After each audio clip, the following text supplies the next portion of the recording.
Lacrima, Mortis, a work of experimental literature by Valerie Lynn Stevens. Part 44. Our virtue defines us more than our vice, except in a world which counts only odd dice. Lacrima, Mortis, a work of experimental literature by Valerie Lynn Stevens. Part 45. I walk with the manic pace of modernity, footsteps thumping the cool, firm earth in timed, flickering yet hurried heat of the hell-bent heart. A crowd of festivity seekers weaves this way and that, a mercurial flow of first-person, singular, ionized energy. All one nebulous amalgamation of form and matter, not yet made realized by the master sculptor's diligent hand, as they grapple with the ever-present question, oh, how to live as one and one.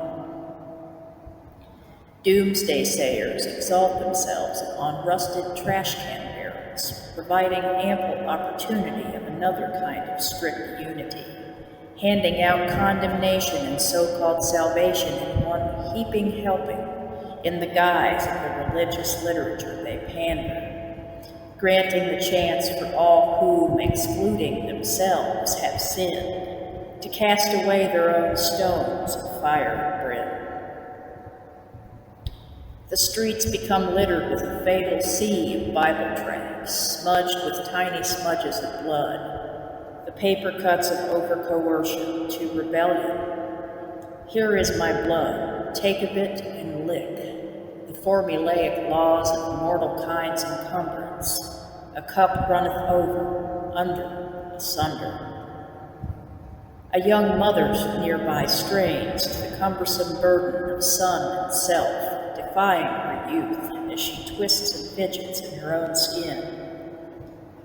The boy, sensing her anxiety through the telepathic tendencies of mother and child, reaches out a tiny hand, which is lined with such willful dependence, to seek out her warm, nourishing breast, latching thus evermore onto the cycle of arcane instinct, in a world pulsating and aching from the perversions of innocence, transmogrifying into corruption, all too soon thereafter the first wailing breath. I am still and silent as I ponder those who ravage themselves with the ill paradox of overpopulation, trial and tribulation, proclaiming it all in the name of the pursuit of liberty and happiness.